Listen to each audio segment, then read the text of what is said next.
with the latest on the corporate front, all the market trends, expert opinion, and sound business advice.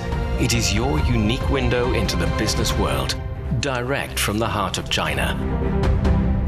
Hello and welcome to Biz Today. I'm Zhao Yang in Beijing. Coming up, we will have half an hour of business news and analysis.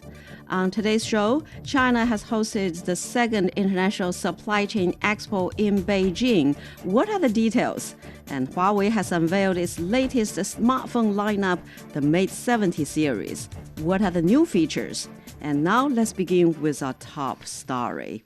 Beijing has hosted the second China International Supply Chain Expo. Premier Li Qiang met with representatives from companies attending the expo. He called on them to focus on innovation, cooperation, and green transition.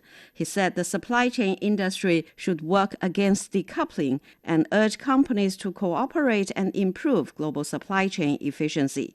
And this year's participants increased by 20% compared to last year, with strong representation from the U.S., Europe, Japan, and the Belt and Road Initiative partners. So for more on this, joined us on the line now are Professor Qu Qiang, Fellow of Belt and Road Research Center at Minzu University of China, Chen Jiahe, Chief Investment Officer at Novim Archi Technologies, and also Andy Mark, Senior Research Fellow at the Center for China and Globalization. So, Professor Qu Qiang, I will start with you.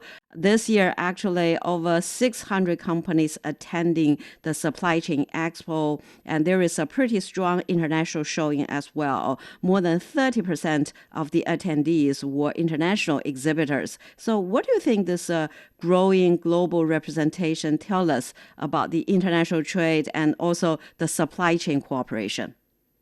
Well, actually, it shows our modern supply chain globally has become more and more internationalized. Well, you probably will ask, wait a minute, what do you mean by international supply chain or global supply chain become more internationalized? Is that a paradox or something? No, actually, probably for lots of audience, we don't quite understand. Actually, the global so-called supply chain is not actually very global. Well, back in 40 years ago, back in the 1980s or even in the 1970s, the so-called globalization only included a few economies, for example, North America, West Europe, and the part of the Eastern Asian and the Southeastern Asian. And that's it. That's what's the globalized supply chain mean. And lots of the vast majority of the emerging market only supply and also serve as a raw material exporter. Well, they only take a very little tiny part in the global supply chain. So at that time, I think the representation of the emerging markets in the globalized, production network is very, very limited.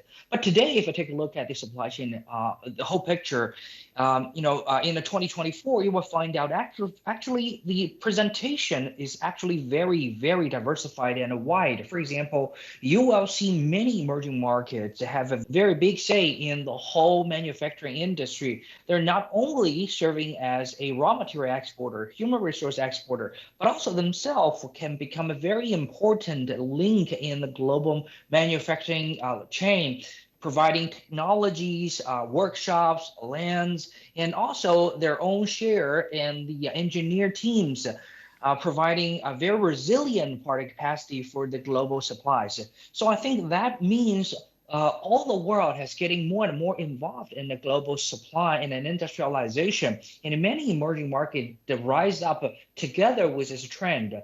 So I think this is a good sign because we're going to welcome more of the innovation, more of the brain power, and more of the market into this global supply chain and to make the supply chain more dynamic and resilient. So Andy, how do you see China's supply chains evolving at home and also in global markets? Well, I think this is a very important development. So first of all, a couple quick facts to set the stage. So this is the first national level supply chain event in China, and this year's is the second edition. And why is this so important? So China, of course, since the beginning of economic reform, has been called the workshop of the world. So it's produced a lot of goods that have made people's lives all around the world better.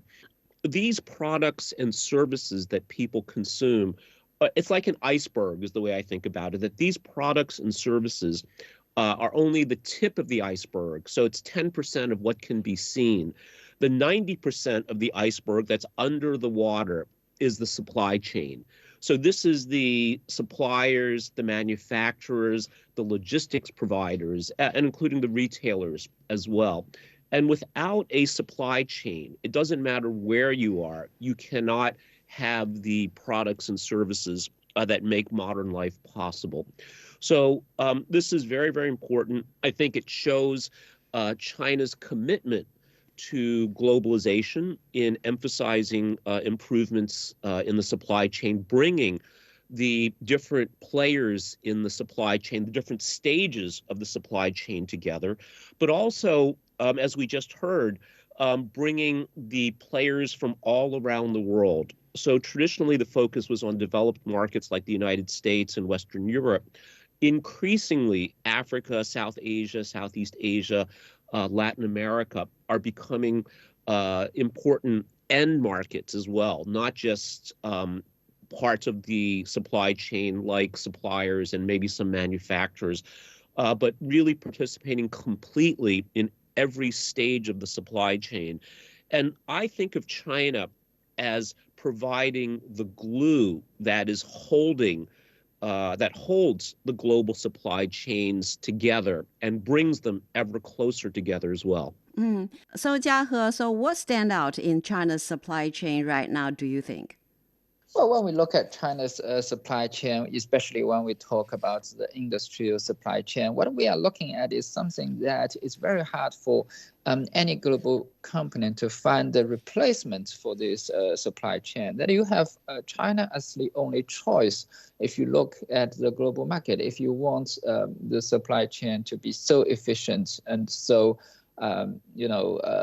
when we talk about efficiency, when we talk about the accuracy of delivery, when we talk about the punctual of delivering orders, that's basically because China is a very large economy. I mean, the only country in the world that is comparable to China when we talk of population is India. India has got a similar population when compared with China. It's over, 1 billion people. But the problem with India is that it's got a low level of infrastructure compared with China.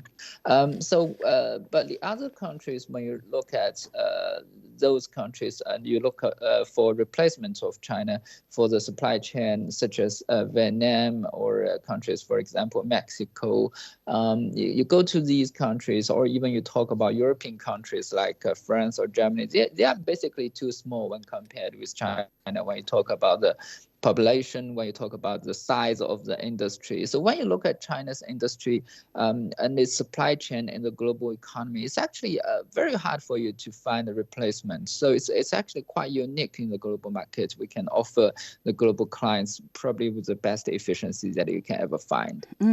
Andy, so Apple CEO Tim Cook toured the expo and stated his high regard for, Apple's Chinese partners. He said Apple couldn't do what it does without them. So what does this say about China's role in the global supply chain? Well, I think China occupies a very interesting place in the global supply chain, Zhaoyang. And I think Tim Cook's remarks, not just at this conference, but in the past, illustrate this. So as I mentioned earlier, China, since economic reform, became known as the workshop of the world. It is also the largest consumer market in a lot of categories. And increasingly, it is an important provider of logistics services as well. And I think back to another comment that Tim Cook made about certain kinds of tooling engineers, which are vital for Apple, whether they're making laptops or iPhones or whatever. And he says that in the US, they would be lucky to fill a conference room with tooling engineers. In China, they can fill stadiums full of tooling engineers. So it's not just that China is a cheap place to manufacture, but it is a place where there is tremendous depth and breadth of all kinds of technical expertise. So I think that this is what makes China unique, and perhaps I would go as far as to say irreplaceable in global supply chains, because it is not just a manufacturer, it is a supplier of many key inputs, rare earth metals is one example. It is, of course, an important market, so retailers care about China. But the increasingly strategic piece as well is China as a provider and an enabler of logistics services. And this is, of course, ports, transportation, et cetera, and everything else related to that. Mm-hmm. And Professor Xu Qiang, so this year's event also saw the release of the Beijing Initiative for International Cooperation on Industrial and Supply Chain. So what are the highlights of that? Well, I think this cooperation means a lot because we right now are facing the reverse trend of the isolationist and also protectionist. Many of the major countries are trying to do so, trying to protect a bigger share in the cake when the cake of the whole world economy cannot make it bigger. I think the collaboration of the supply chain right now means a lot, especially among the emerging markets. I think the number one issue is the cooperation on the green transition, because for many emerging markets, when they try to join the supply chain, they do not have the privilege to get access to the rich, abundant, fossil fuels and traditional energies. So, which makes making emerging market become extremely expensive. And I think the solution is the renewable energies, solar and wind, and those clean energies. The marginal cost actually is getting to zero as more and more they use it. So which means, and this is free. This is the best of it. So which means if they get a capacity and get access to the green power, and they will be clean when they produce their products. On one hand, and also their costs for productions will getting lower and lower, which will enable them to have a better position in a global supply chain. And secondly, I think digitalization. Many of these collaborations between emerging market actually face one most important problem is the digitalization and data sharing. A lot of people saying, okay, we actually had the collaboration of the supply chain like one or at least half a century ago, but what probably you don't understand is for modernized, cooperation, modernized infrastructures and industrializations, data is very important because when we have the workshop assembly line, we have the machines. This is the physical foundation of the modern supply chain. But on top of that, especially in the current 10 years, data or the virtual collaboration is very, very important. You need to share data with your partners. You need to, make a breakthrough in a channeling very smoothly of the data flows between the supply chain partners from the upstream to the downstreams to make sure that everybody's on the same page, share the same spec, and use the same standard. But this is a very, very difficult part because just imagine if you want to share data between WeChat and Facebook, is that going to work? Or share your valuable data between Volkswagen with BYD? I don't think either partner will quite agree on that unless you have a very, very strong collaboration initiative on top with the top design, with a very careful top design, and make sure everybody can share benefit out of the collaboration. And I think the third one is about technology sharing and also about the talent sharing and the collaboration. Many emerging market does not have enough technology. And also, under that, it does not have a very good education system to educate and skillful engineers, technicians, to support for those, collaboration and industrialization. So, I think all these need to be coordinated, among the national levels and also infrastructures. If you want to build very qualified product, you need to make sure that infrastructure is also on the same page, on the same level. For example, China right now have extended collaboration network in ASEAN nations, Latin America. But if you want to make the same level of the product, EV, solar panels, semiconductors, you have to guarantee that electricity can be get access into. You have to make sure they get the same level of the internet access, same level of the transportation. Although all those are preconditions for the international supply collaborations, and we all need to deal with that with this initiative. So, Andy, as Professor Xu Qiang mentioned, the initiative emphasized the integrating the real economy with the digital economy and applying the digital technologies like AI. So how is this digital transformation reshaping the global supply chains? Well, I think this is such a great point, and really, I think its importance cannot be overemphasized. So, again, we can see a lot of the physical integration, so the building of ports, bigger, better ships, et cetera, and which is very important. But the digital integration is as important, if not more so. And the example I would use is that we think about the internet. So if we have, again, one computer using one standard, one language, another using another, it took the internet, which really is a set of common protocols or standards that allows every machine, every computer to talk to every other computer, that China has made important advances in this area. So, for example, something called Log Inc., right, which is China's global logistics management platform that is meant to share data by using the same standards, the same protocols, et cetera. And why this is so important is it can speed up trade, reduce bottlenecks, reduce costs, et cetera. So I think this is very, very important. The other part that I think is very important is greater vertical integration. So if we have better communication between suppliers, manufacturers, logistics providers, and retailers, that can speed up the rate of innovation, again, reduce information bottlenecks, result in faster innovation as well. So I think this is very important, very powerful, that China is not just making investments in supporting physical infrastructure like Chancay Port recently in Peru that just opened, but also on the digital side as well. And I think we can expect long-term secular growth in trade and integration because of these investments that we will see benefits for a long, long time. And so how can business help bridge the divides between countries, especially given the current trade tensions and geopolitical conflicts, do you think? Well, I think that, if we use, again, the model of physical infrastructure, so if government builds a highway, private businesses, whether you're an SME or you're a multinational company, will take advantage of that infrastructure. And I think, again, this is exactly the role of government, isn't it?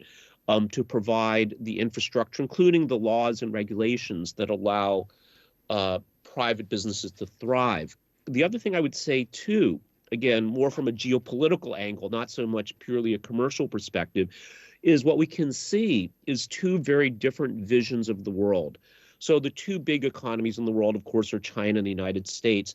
The U.S. is not just pursuing the weaponization of trade against China, but look at President-elect Trump's recent comments about potential tariffs towards Canada and Mexico, even South America.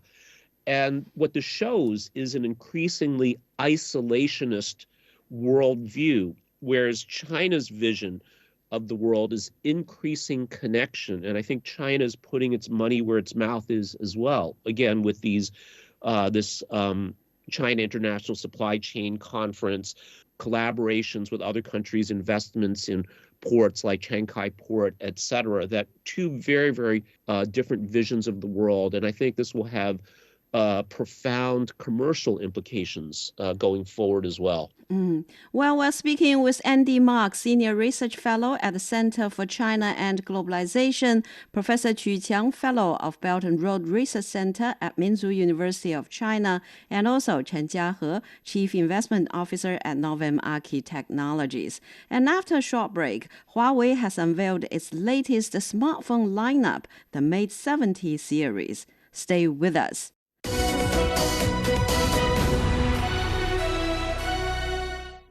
You're listening to Biz Today. I'm Zhao Yang in Beijing.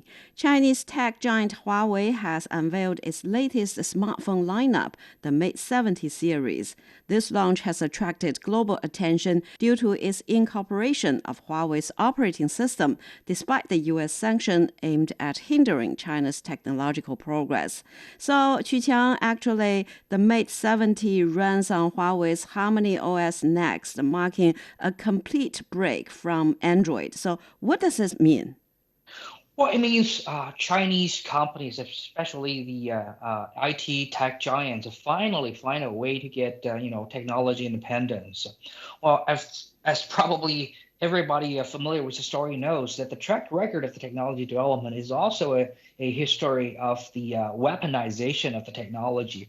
A lot of developed nations will use technology as a weapon to fight against, the emerging market who comes after them. So this is, I think, is a problem because technology, on one hand, you say this is open source. And when you open source it, it means you want everybody to use it. And also, this is not for a pro bono behavior, but also it means you're expanding your business presence, you're having more of the profit for your own company. Is actually a win-win result.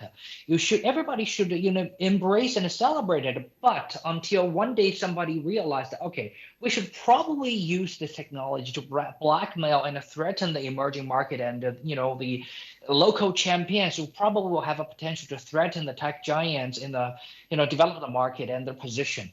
And then we see the story of Huawei and how they suffered from all kinds of acquisition to the 5G technologies. This kind of a story happening again and again, I think it pressures Huawei and other Chinese counterparts to find out a way for the technology independence, and the Harmony OS become that kind of a result. And I think more of this technology independence, tryout and efforts is coming on the way, like what we have for the Chinese EV, and like what we have for all kinds of IP rights for the solar panels, as well as for the wind turbines. So I think this actually are adding more of the cost to the whole world supply chain, because you invest in this technology, I will invest in the same technology just because I try to be safe.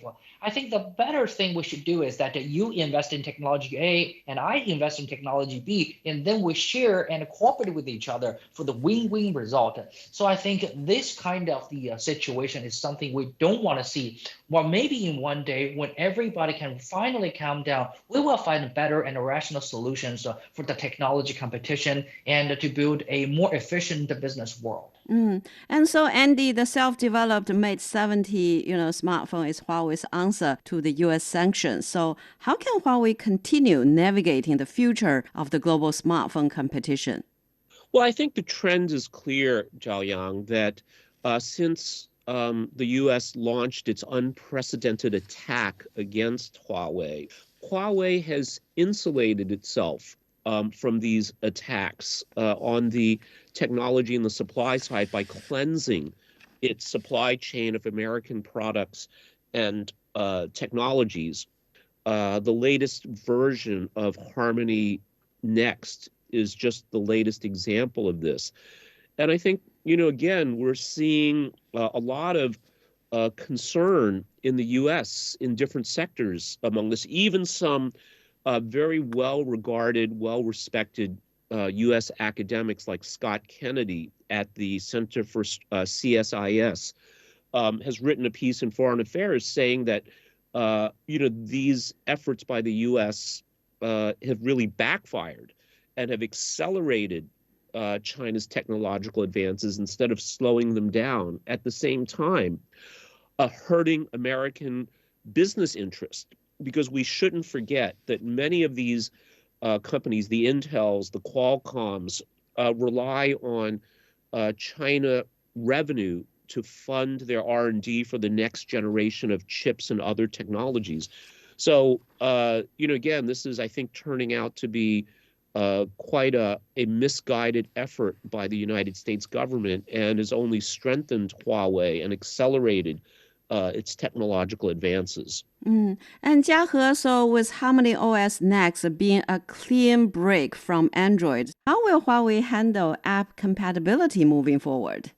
Yeah, that's one of the things that Huawei has to deal with, because when we look at mobile systems, that it's not it's not the whole of the story for you to just write out a system. I mean, writing out a system is really difficult. I mean, if you look at the world today, there's not many companies that can write out of a system, a mobile system, and use that.